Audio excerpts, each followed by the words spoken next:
The quiet revolution inside a small town.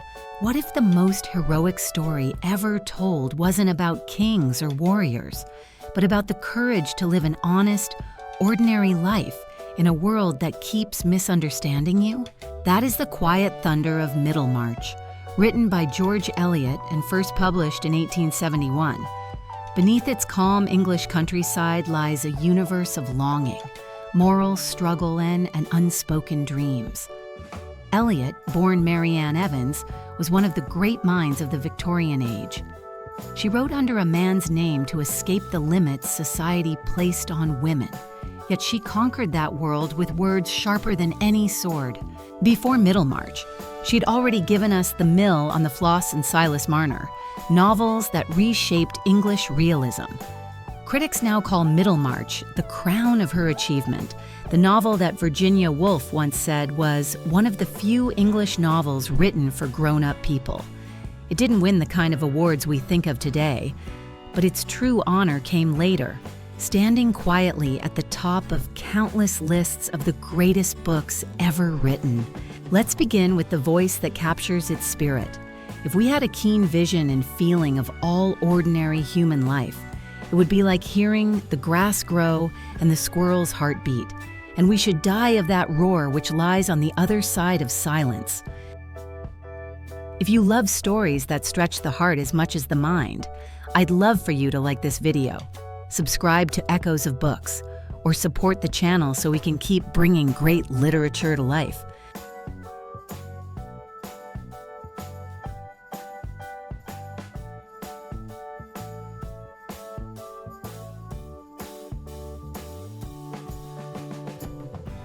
Dreamers, failures, and the grace of ordinary life. Let me take you to the English Midlands, around the year 1830, a time when railways were only rumors and revolution was a word whispered with curiosity. The town of Middlemarch sits quietly in the heart of England, its cobblestone streets buzzing with gossip, ambition, and the endless hum of human compromise. George Eliot builds this town like a miniature world, one where everyone's life brushes against another's, sometimes tenderly, sometimes painfully. At the center is Dorothea Brooke, a young woman whose spirit seems too large for her surroundings. She's described as tall, dark, and noble in expression, with eyes that shine as if lit by moral fire.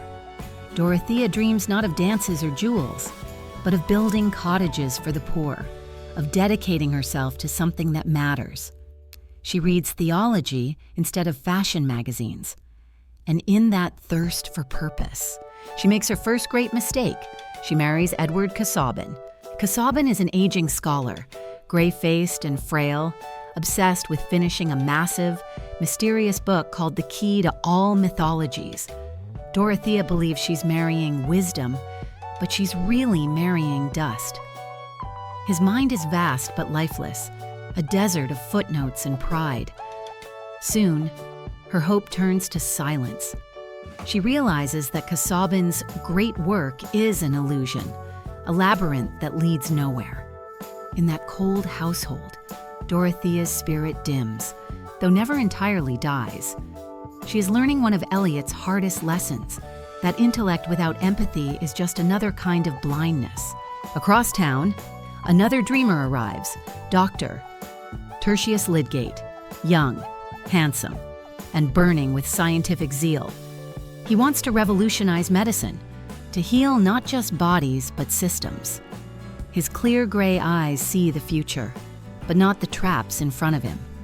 When he meets Rosamond Vincy, Middlemarch's golden girl, elegant and vain, his reason falters. Rosamond, with her delicate curls and perfect manners, wants refinement, not reform. She imagines marriage as a social stage, not a partnership. Their love story begins like a sonnet and ends like a cautionary tale. Lydgate's ambition collapses under debt, pride, and Rosamond's quiet manipulation. In him, Eliot shows how talent can drown in the shallow pool of social expectation. Around them swirl other lives that make the town pulse with realism.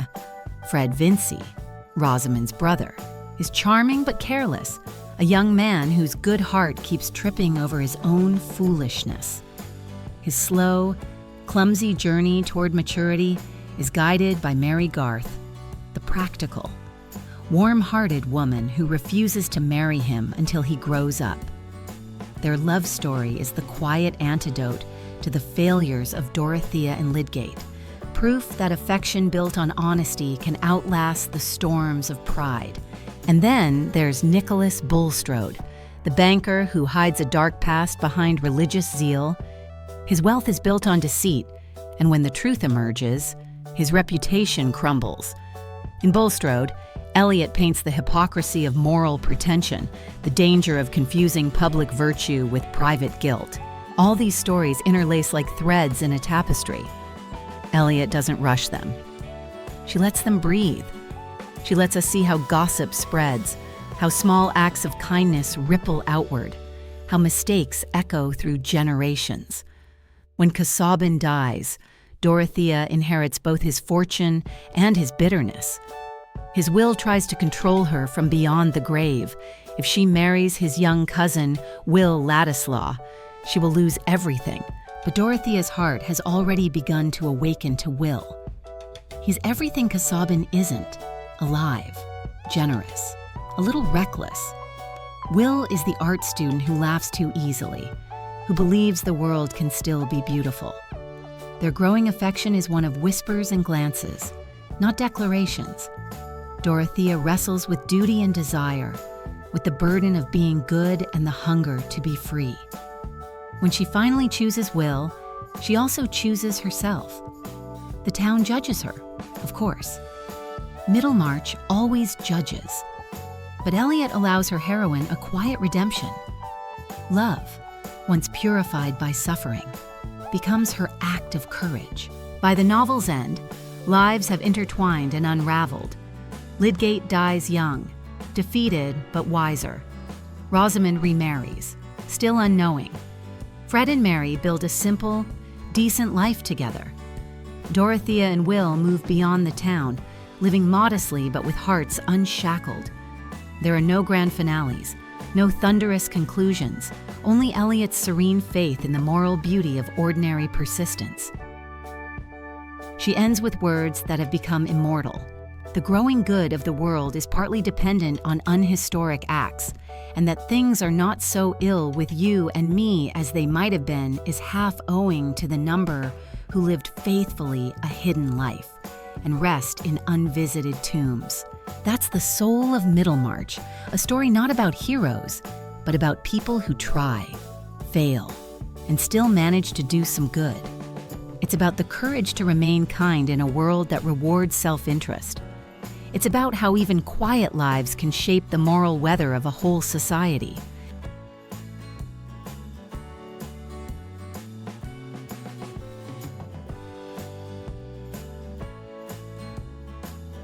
The architecture of human lives. George Eliot once described her novels as experiments in life, and nowhere is that more evident than in Middlemarch. The book isn't just a story, it's an organism, alive and breathing, where every pulse of one character echoes through another. To read it is to wander through a moral ecosystem.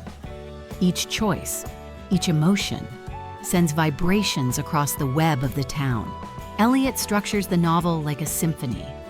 Instead of a single melody, we hear interwoven themes that rise and fade in counterpoint: Dorothea's yearning, Lydgate's ambition, Rosamond's vanity, Bulstrode's guilt, Fred and Mary's quiet integrity.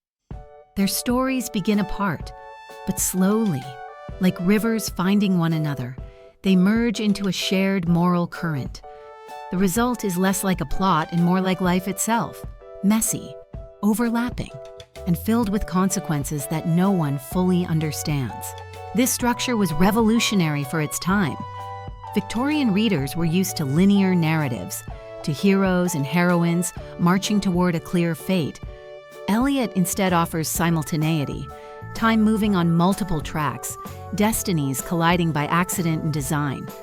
We see how gossip at a dinner table can ruin a man's career, how a small debt can alter a marriage, how one woman's moral awakening can ripple through an entire community. The reader becomes a witness to interconnection, forced to feel how fragile human balance really is. At the center of this web is empathy. Eliot's structure isn't just clever, it's ethical. She builds the form of her book to make us practice understanding. When the narration shifts from Dorothea's sorrow to Rosamond's vanity, she's teaching us that every person, no matter how foolish, has a logic to their heart. It's a novel that trains compassion through architecture. Every chapter reminds us that no life is isolated, that judgment without context is blindness.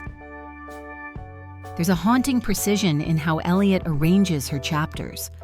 She juxtaposes moments of personal failure with scenes of public calm, allowing irony and tenderness to coexist. When Lydgate quarrels with Rosamond, somewhere else Dorothea is praying for clarity when Bulstrode's secrets unravel. Fred Vincy quietly learns humility.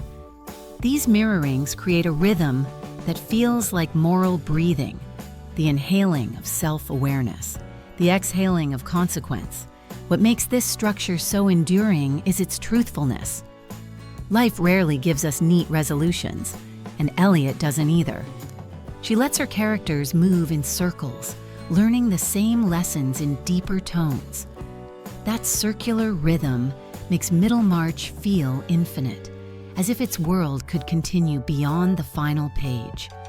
Its architecture suggests that history itself is built on these invisible intersections, private hopes linking into public life.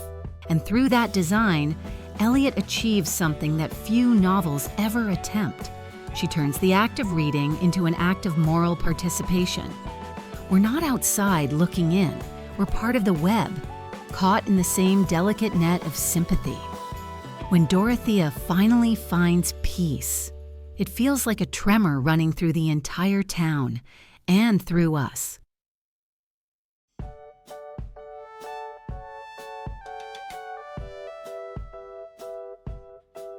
Sympathy as a moral technology.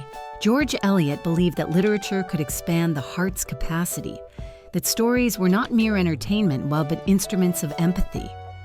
In Middlemarch, sympathy is not a virtue politely praised. It is a force that shapes the very design of the novel. Eliot doesn't tell us to care about her characters. She builds a world that makes caring inevitable. Every sentence, every shift of perspective, becomes a quiet moral exercise.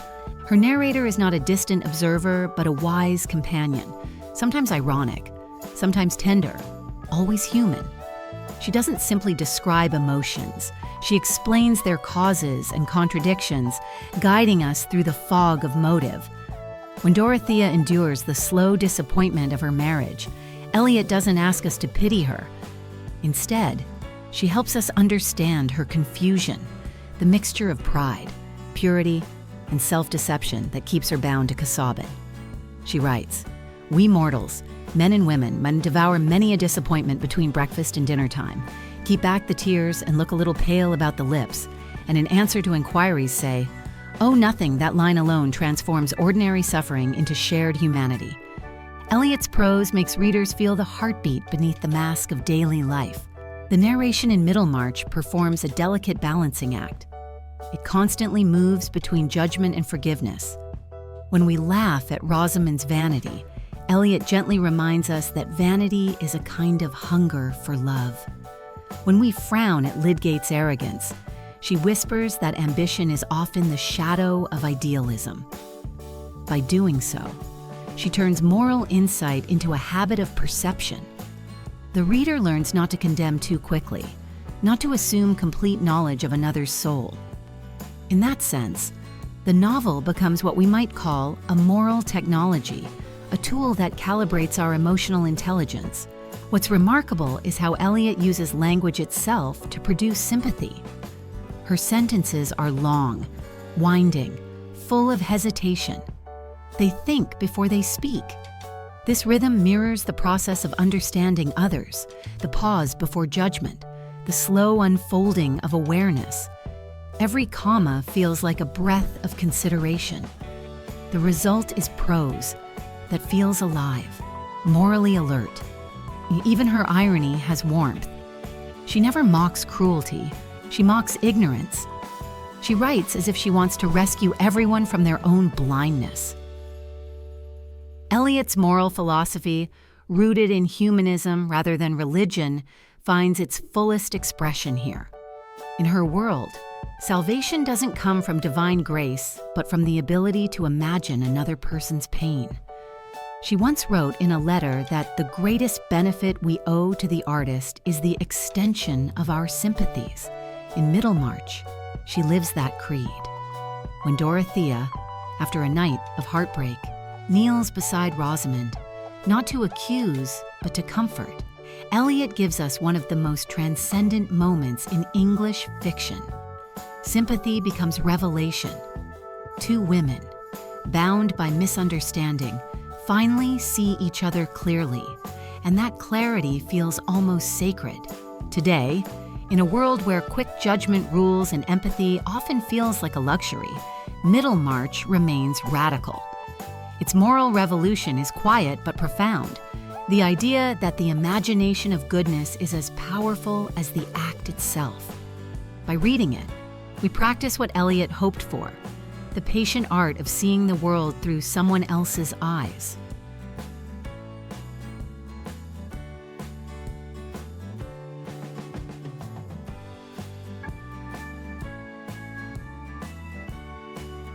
The limits of idealism. Every generation produces its dreamers.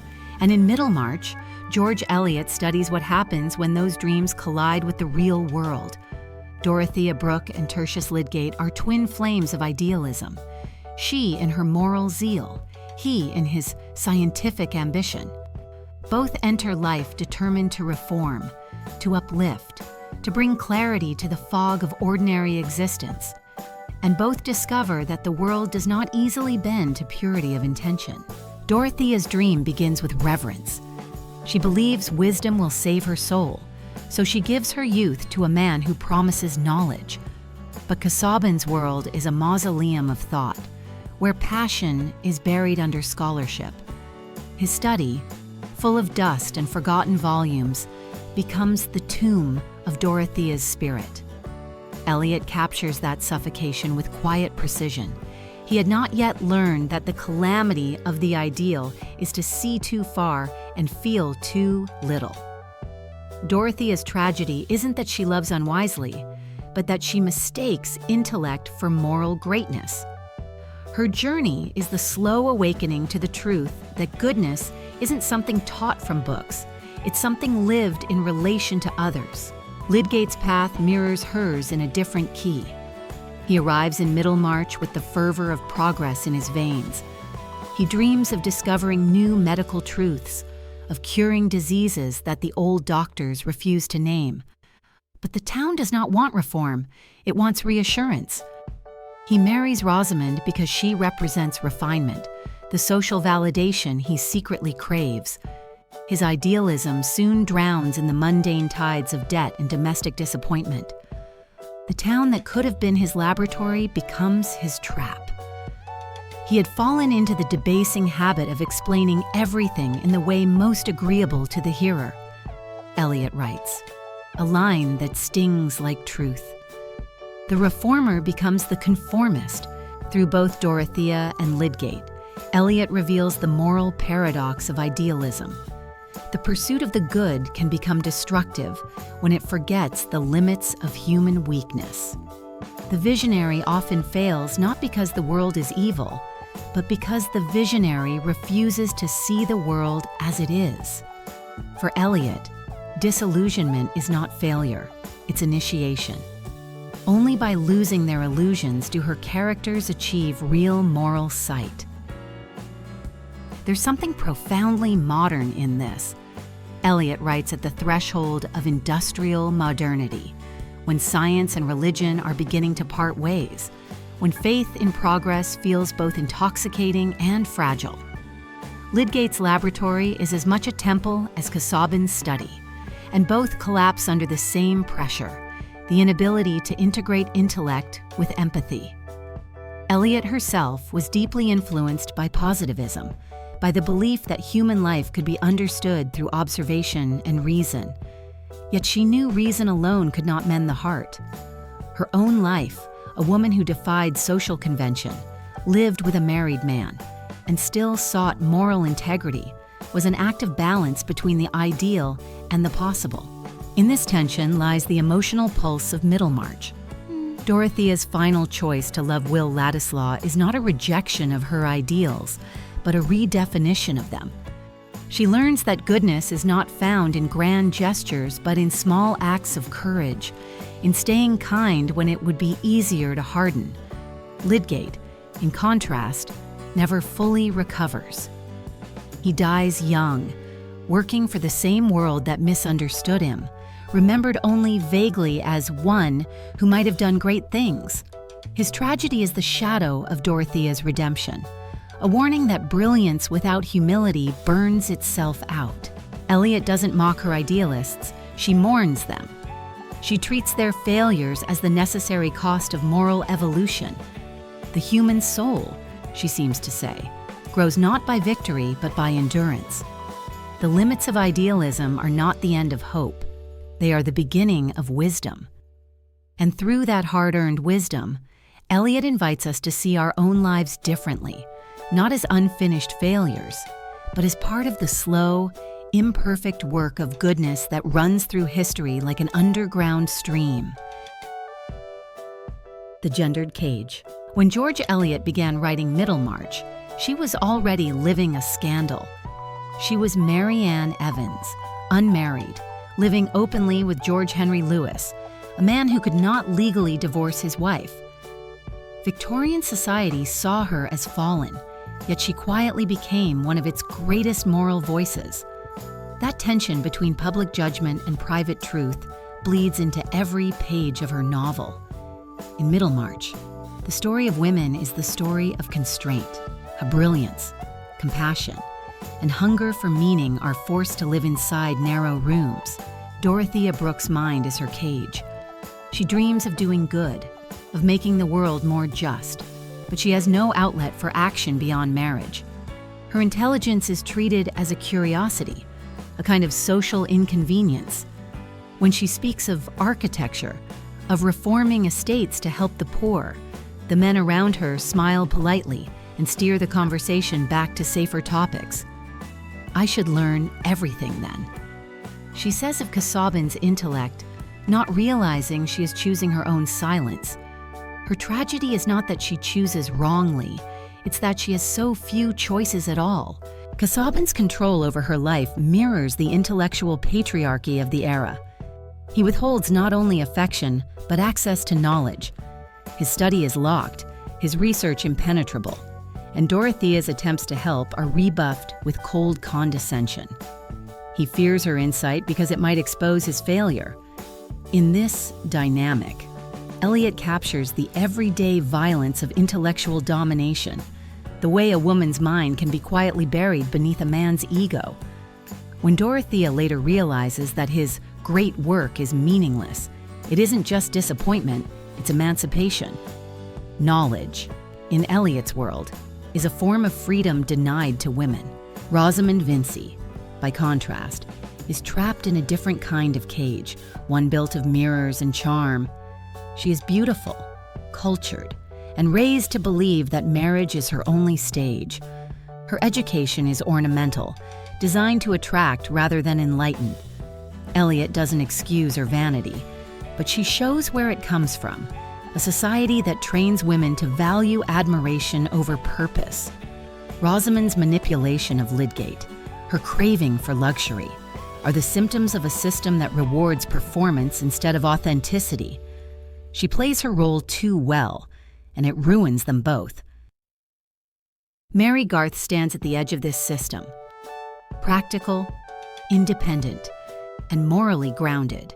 She represents the kind of quiet strength that Eliot herself embodied. She refuses Fred Vincy until he learns responsibility, and she earns her place not through beauty or status, but through integrity. Mary is the realist among dreamers. Her love story is modest, but it glows with dignity, a a subtle act of resistance against the sentimental heroines that dominated Victorian fiction. Eliot's portrayal of women is revolutionary in its understatement. She doesn't create rebels or martyrs. Instead, she shows the psychological cost of conformity, the 1,000 small suffocations that make rebellion unnecessary because the cage itself is invisible. The true feminist power of Middlemarch lies in its empathy. Eliot doesn't ask for pity. She demands recognition. She writes women as complete moral beings, capable of both error and greatness. In doing so, she challenges the Victorian moral order from within, showing that the personal is inseparable from the political. Her own life sharpened that insight. As a woman who had to disguise herself to be heard, Eliot knew the ache of being misread. She transformed that ache into literature that still breathes with defiance. Dorothea's final freedom, the moment she defies Casaubon's will to choose love, is a victory, not just for her, but for Eliot herself. It is a declaration that moral worth cannot be conferred by society. It must be chosen from within. More than a century later, Middlemarch still speaks to that struggle. It whispers to every reader who has ever felt unseen. After Lives and Echoes. When Middlemarch was first published in 1871, it arrived not with a thunderclap, but with a steady hum.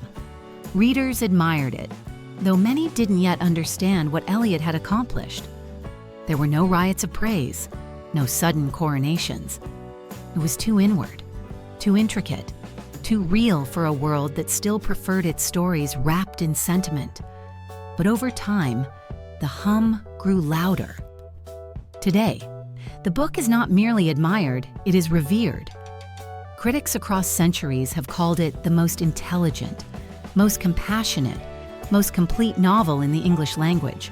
Its afterlife begins with Virginia Woolf, who, 50 years later, wrote that Middlemarch was one of the few English novels written for grown-up people. That line became a kind of blessing. For Woolf and for the generation of modernists who followed, Eliot was the mother figure of moral realism. She built the bridge from the 19th century to the 20th, from a world of moral certainties to one of psychological nuance.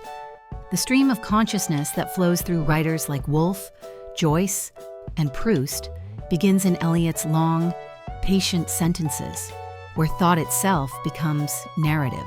But the influence didn't stop with modernism. Contemporary writers still draw from her web. Zadie Smith once said that Middlemarch taught her how to write communities rather than individuals. Rebecca Mead wrote an entire memoir, My Life in Middlemarch, tracing how the book changes as its readers age, a living text that grows alongside us. On social media, it continues to provoke intense debates.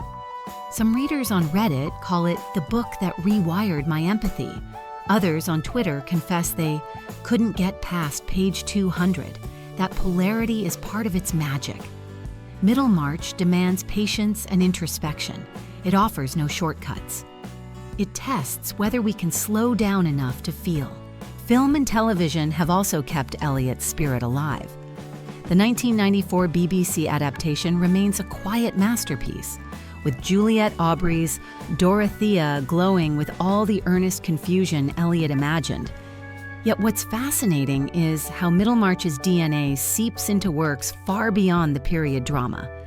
The interwoven moral lives of The Wire, the ensemble realism of Downton Abbey, even the ethical dilemmas of shows like The Good Place owe something to Eliot's vision of interconnected humanity. She created a storytelling grammar for complexity, the belief that a community, in all its moral contradictions, can be the real protagonist. The novel's philosophical legacy is just as rich. Feminist critics in the 1970s reclaimed Dorothea as a symbol of the intellectual woman stifled by patriarchy. Marxist scholars saw Lydgate's downfall as a parable of capitalist corruption. Moral philosophers such as Martha Nussbaum hailed Eliot's fiction as a form of ethical reasoning, narrative as moral philosophy. And in our century, Where empathy is both demanded and doubted, Middlemarch has re-emerged as a manual for emotional intelligence. In a world of noise, Eliot's still voice reminds us that understanding another person is the beginning of wisdom. Even the digital age cannot escape her. On TikTok and book forums, younger readers rediscover her with surprise, calling her weirdly modern, savagely observant, or like Jane Austen after therapy. They post quotes about sympathy and moral growth, finding in her an antidote to cynicism. One viral post simply read, "I thought Middlemarch would be about boredom. Turns out, it's about life." That might be the truest review ever written. In every era, the novel reinvents itself. For readers of faith, it becomes a secular sermon. For artists, a mirror of creative failure and persistence. For feminists, a study of constraint and quiet rebellion. For philosophers, a humanist scripture. And for ordinary readers, for people who have loved, failed, and tried again, it becomes what Eliot always intended, a story that helps us see more clearly and forgive more wisely. Eliot's achievement is that she wrote not for her century, but for the moral future. Her compassion feels modern because it is timeless. The web she wove across the town of Middlemarch stretches now across the world, invisible but unbroken, a network of readers, thinkers, and dreamers still learning how to live with sympathy.